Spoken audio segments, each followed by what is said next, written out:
नमस्कार. वेगळे रंग आयुष्याचे या कथामालिकेत सर्वांचे स्वागत आहे. कथा आवडत असल्यास सबस्क्राईब करायला विसरू नका. वेगळे रंग आयुष्याचे भाग 81. अमू काही वेळातच ऑफिसला पोहोचली. Hello ma'am, can I help you? रिसेप्शनवर असणारी मुलगी म्हणाली. ओ हाय, मी अमेया. मला डॅडला अविनाश देशमुख यांना भेटायचं आहे, अमूने सांगितलं. तुमची अपॉइंटमेंट आहे का मॅम? नाही, म्हणजे मी त्यांच्या फॅमिलीमधून आहे. तर अमूने वाक्य अपूर्ण सोडलं. अमू बोलत असतानाच रिया म्हणजेच अविनाश रावांची PA तिथे आली. काय झालं अश्विनी? रियाने विचारलं. या मॅम, अविनाश सरांना भेटायचं म्हणत आहे, विदाऊट अपॉइंटमेंट, अश्विनीने रियाला सांगितलं. सॉरी मॅम, पण सर बिझी आहेत, रियाने अमूला सांगितलं. तू डॅडची म्हणजे अविनाश देशमुख यांची टॅलेंटेड PA रिया दी आहेस ना? अमू रियाला म्हणाली. हो, रिया जरा विचार करत म्हणाली. अगं मी अमेया, ओळखलं नाहीस का मला? आपण दी आणि जिजूच्या लग्नात भेटलो होतो ना? अमूने लगेच ओळख काढली. Oh yes, Ameya, the cutest girl, Shubhra मॅमची स्वीट लिटल सिस्टर, रिया आनंदात म्हणाली. एस, अमूने होकार दिला. कम मॅम, चला आत माझ्यासोबत, रिया तिला म्हणाली. Don't call me ma'am, just call Ameya, okay? अमूने हसून म्हटलं. ओके, जायचं मग? रिया ही गोड हसत म्हणाली.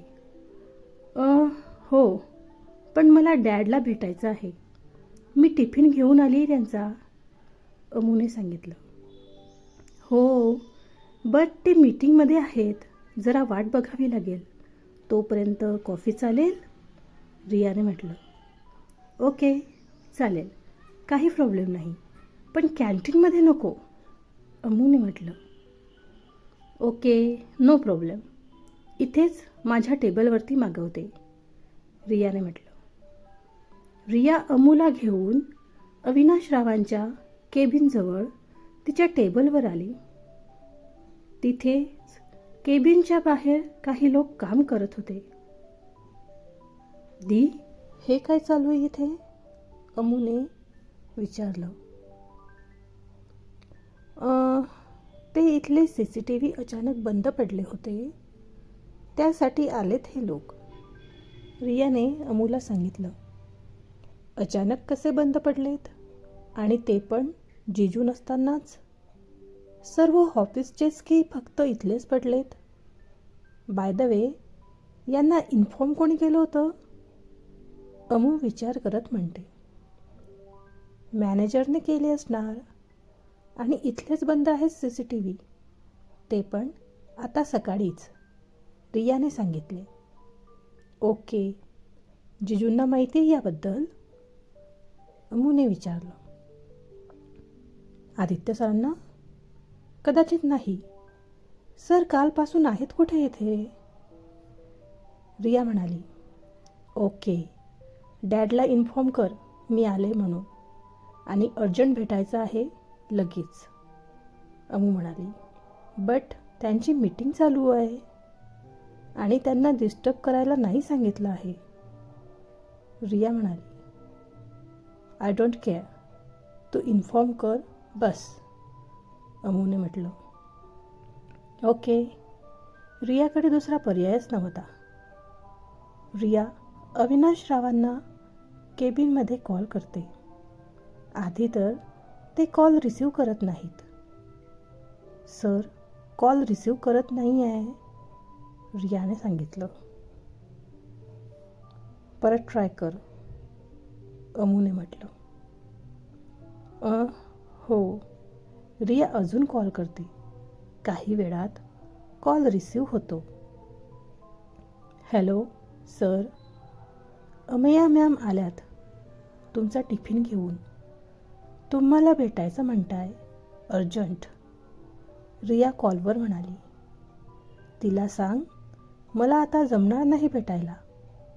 घरी जायला सांग आणि परत डिस्टर्ब करू नकोस. अविनाशराव समोरून म्हणालेत. बट सर, रिया काही बोलणार तोच कॉल कट होतो. सॉरी, सरांनी भेटायला नकार दिलाय. तुला घरी जायला सांगितलं आहे. आणि सरांचा आवाज खूप थकल्यासारखा वाटत होता. रिया सांगत होती. थकणारच ना डॅड. त्यांच्या जेवणाचा टाईम पण झालाय. डायबेटिक आहेत डॅड. आणि त्यांनी मला भेटायला नकार देणं शक्यच नाही. मी पहिल्यांदा ऑफिसला आले आहे आणि डॅड मला न भेटता जायला सांगताय. नक्कीच काहीतरी प्रॉब्लेम आहे. अमू स्वतःशीच म्हणते. अमूने काहीतरी विचार केला आणि शर्वला कॉल केला, पण शर्वचा मोबाईल ऑफ होता. मग काय करताय? रियाने विचारलं. रिया दी, मला मॅनेजरला भेटायचं आहे आता, अमूने म्हटलं. मॅनेजरला का? रियाने विचारलं. हे बघ, प्रश्न विचारू नकोस. मी सांगते तसे कर. मला काहीतरी गडबड वाटते. चल फास्ट मॅनेजरला बोलाव. ओके, रियाने म्हटलं. काही वेळातच मॅनेजर दिनेश तिथे आले. ते 50च्या आसपास असलेले एक व्यक्ती होते. हॅलो सर, या अमेया मॅम, रिया ओळख करून देत म्हणाली. मी ओळखतो रिया मॅडम यांना. आदित्य सरांच्या रिलेटिव्ह आहेत ना, दिनेश म्हणाला. हो, रियाने होकार दिला. हॅलो, माझ्याशी काही काम होतं का तुम्हाला? दिनेशने अमूला विचारलं.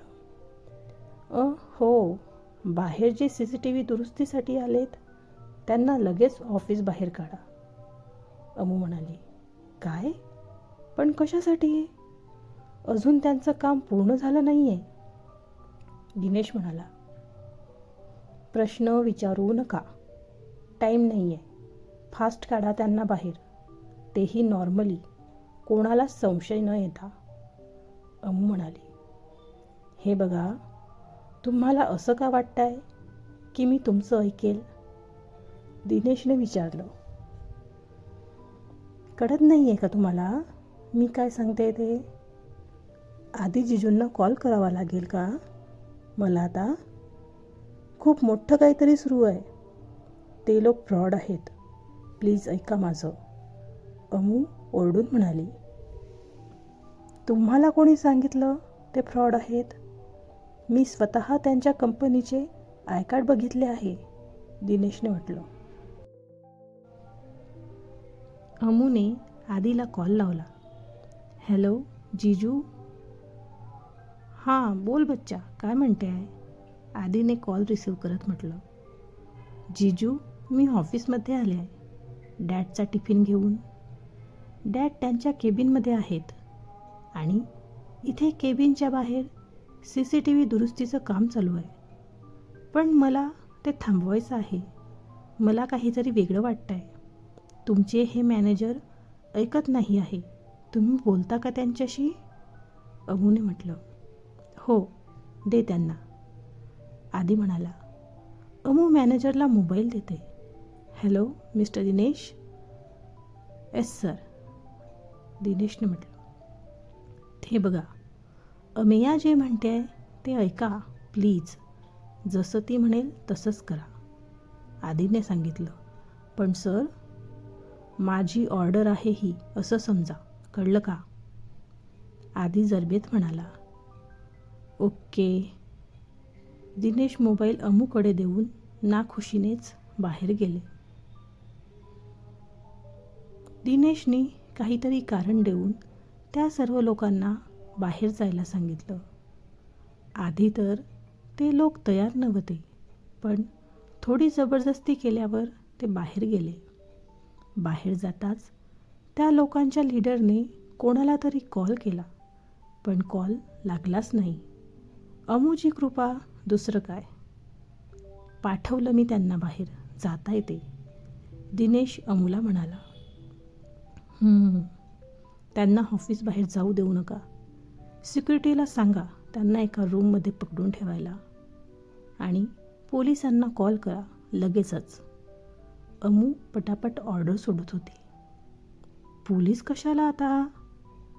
दिनेश वैतागून म्हणाला. सांगितलं तेवढं करायचं. अमू आवाजात जरब आणून दिनेशला म्हणाली. मॅनेजरने अमूकडे बघितलं. तिची ती करारी नजर बघून पुढे काही न बोलता पोलीस स्टेशनला कॉल केला. रियादी, डॅडच्या केबिनच्या CCTVचा ॲक्सेस कुठे आहे? अमूने विचारलं. ते तिकडे रूम आहे, तिथेच आहे सर्व कंट्रोल, रिया म्हणाली. ओके, आता मॅनेजर सर तुम्ही माझ्यासोबत चला आणि रियादी तू डॅडच्या केबिनमध्ये जायचा ट्राय कर, अमूने सांगितलं. पण सरांनी डिस्टर्ब करायला नाही सांगितले आहे, रिया म्हणाली. ते ठीक आहे, पण याआधी झालंय काय असं काही? डॅड कधी असे वागलेत? अमूने उलट रियाला विचारलं. नाही, म्हणजे सर कधीच केबिन लॉक नाही करत, आणि दुसरं म्हणजे नेहमी मी सरांसोबत प्रत्येक क्लायंट मीटिंगमध्ये असते. तेव्हा पण आज काय माहिती नाही काय झालं आहे, रिया विचार करत म्हणाली. कळलं मी का म्हणते ते, काहीतरी गडबड आहे. चला कामाला लागा. अमू मॅनेजरला घेऊन कंट्रोल रूममध्ये गेली आणि रिया अविनाश रावांच्या केबिनमध्ये आली. हे काय आहे? सरांच्या केबिनचा CCTV एवढा ब्लर का आहे? आणि इमेज पण सेमच आहे. मॅनेजर शॉक होऊन म्हणाले. वाटलंच होतं मला, हॅक केले CCTV. चला लवकर, पोलीस यायला किती वेळ आहे अजून? अमू डेव्हिडला कॉल लावत म्हणाली. येतच असतील पोलीस, मॅनेजरने उत्तर दिले. Okay. Hello David, I need your help. मैं कुछ इन्फॉर्मेशन भेज रही हूँ, तुम जल्दी से देख कर बताओ मुझे. It's an emergency. ओके, अमूने म्हटलं. ओके, डेव्हिडने समोरून होकार दिला. रिया दी, गेली होतीस का तू? काय म्हणाले डॅड? अमू बाहेर येऊन रियाला म्हणाली. गेले होते मी सरांसोबत बोलायला, पण मला आतच येऊ दिलं नाही, रियाने म्हटलं. ओके, केबिनमध्ये जाण्याचा दुसरा कोणता मार्ग? अमूने रिया आणि दिनेशकडे बघत म्हटलं. कशासाठी? काय करायचा विचार करताय तुम्ही? हे बघा, तुम्ही असं काहीही करू शकत नाही. आदित्य सरांची परमिशन लागेल, मॅनेजर म्हणाला. हे बघा, जास्त टाईम नाही आहे आपल्याकडे आणि काही कोणी बोलणार नाही आहे. मी सर्व काही माझ्या जिम्मेदारीवर करते. ओके, कोऑपरेट करा प्लीज, अमू म्हणाली. हो सर, अमेया मॅम म्हणताय ते बरोबर आहे. काही चुकीचं व्हायच्या आत त्या म्हणताय तसं करूया, रियाने म्हटलं. ठीक आहे, पण मी कशालाच जिम्मेदार नसणार आहे, मॅनेजरने सरळ हात वर केले. हो, आता तर बोला पटापट, अमू आता वैतागली होती. बाजूला आदित्य सरांची केबिन आहे. तिथे एक मोठा बुक शेल्फ आहे. त्यामागे एक डोअर आहे जो अविनाश सरांच्या केबिनमध्ये ओपन होतो, पण तो डोअर लॉक असतो, मॅनेजरने सांगितलं. ओके, तो डोअर काही उपयोगात येणार नाही आता. दुसरा काही मार्ग? अमूने विचारलं. दुसरा काय मार्ग असणार आता? बाल्कनी आहे, त्याचा उपयोग करू शकता तुम्ही, मॅनेजर तिरकस बोलत म्हणाला. येस, हे होऊ शकतं, अमू म्हणाली. काय? रिया आश्चर्याने म्हणाली. अगं हो. चला आधी जिजूंच्या केबिनमध्ये, अमू धावतच म्हणाली. रिया जाणाऱ्या अमूकडे बघतच राहिली. चला आता काय बोलणार, मॅनेजर दिनेश डोक्याला हात लावत म्हणाले. बाप रे, आता ही अमू काय करते आहे? नक्कीच काहीतरी मोठा मॅटर दिसतोय. पुढच्या भागात काय होईल याची उत्सुकता असेल ना तुम्हाला? मग वाट बघा पुढच्या भागाची. पुढचा व्हिडिओ लवकरच अपलोड होईल. धन्यवाद.